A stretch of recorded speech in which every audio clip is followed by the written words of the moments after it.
Monggo Pak Suwono, monggo mriki. Ya Mas Wahyu, Pak Sopi sesarengan. Bapak Sukirno, kalih Bapak Haryono. Monggo-monggo sami-sami jejo ketan ya Pak. Aja monggo ya Pak. Monggo-monggo. Yo iya. Monggo nggih kangge Koordinator Tayub Jawa Timur Bapak Suwono. Botai. Gendhingipun Sarip. Mandhap usik lah batere. Ana terusane. Sarip mandhap Himalaya. Terus bundur-bundur wae sawu. Nggih, napa niku? Bojo loro. Ayo ngono to. Halo, cek Tayub temenan. Halo. Halo. Gendeng, ya ayo. Sarip Himalaya bojo loro.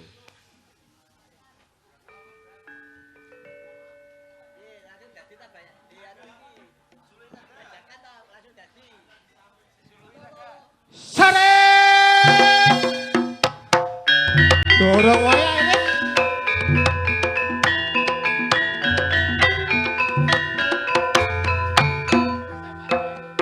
Mbok. Tak dol apa kok? Seweke suwek kabeh kenapa, Mbok? Oh, alah, Mbok. Alah ngger, ki apa kok bengak-bengok ngeleki mbokne iki ya? Tak delok saya sampean kok suwek kabeh kenapa, Mbok? Walah ya Rep, kok gak mulai-mulai piye to iki Rep? Sarip golek duit, Mbok. Iya ngger, golek dhuwit sing akeh Rep ya, ojo lali karo mboke. Pangestune, Mbok ya.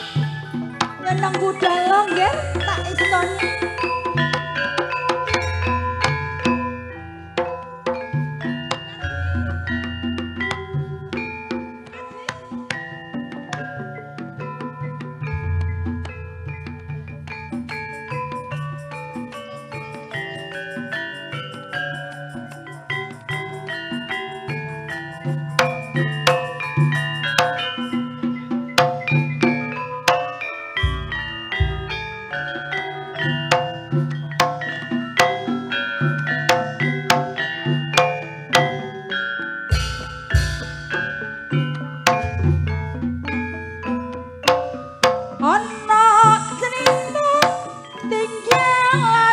Zaman kuno nalikane wong Jawa dijajah londo ana jagoan bela rakyat bela bangsa jenenge Sarip ing desa tambah yasa lurah gadangan kok dadi londo langkonan ngantek londo kendake sawenang-wenang nage pacet bakne Sarip digepuki Sarip ora trimo lurah gedangan dipateni Tanah kali jagoane baiti kusir dokara burwe apa hati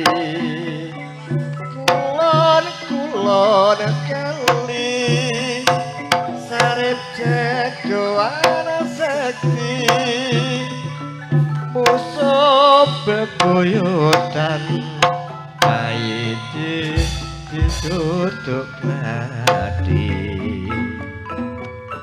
yen Sarip gawean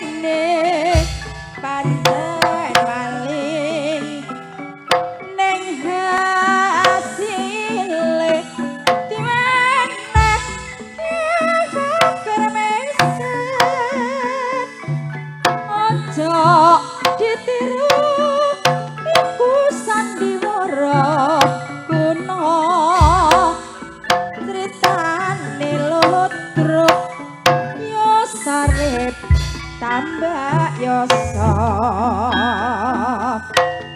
Himalaya gunung kondang gede dhuwur kang dumadi ing tanah India sisih lor puncake papan salju gununge apa-apa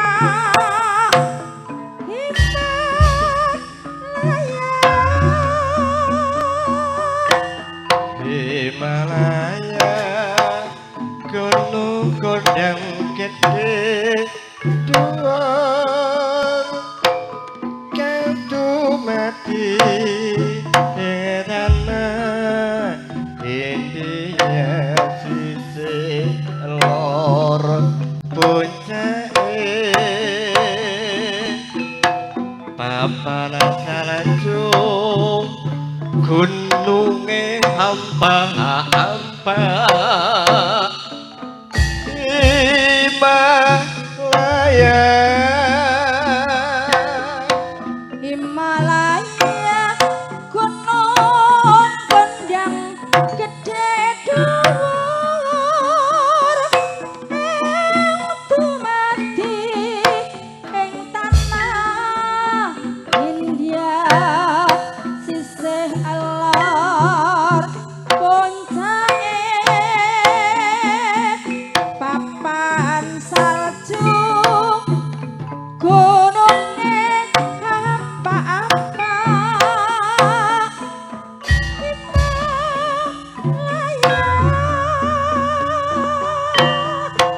Himalaya gunung kondang gede dhuwur kang dumadi ing tanah India sisih lor puncake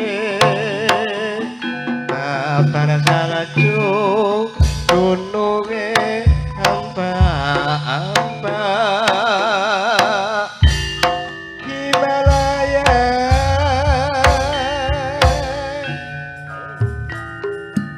bunder wae sawo ya terus dhewe ya padha keblinger duwe bojo loro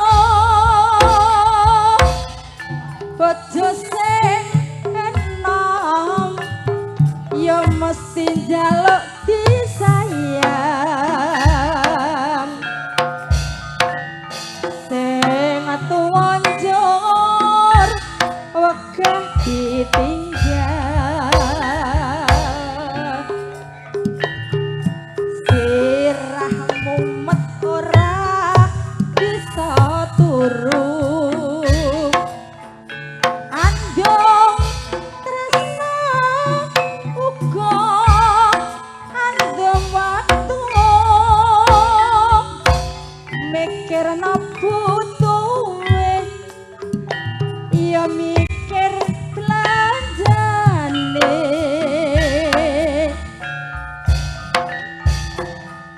jur saiki bingung hatine telung dina mulih mrana telung dina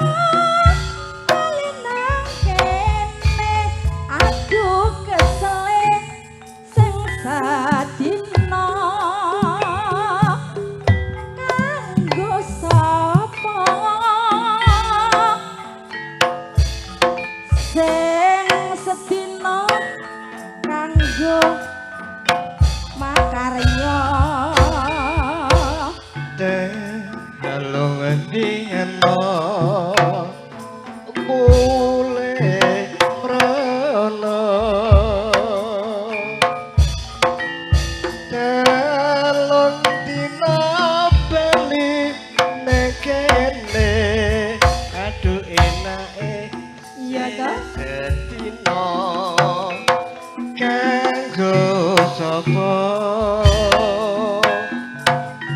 sing setino kanggo wong liya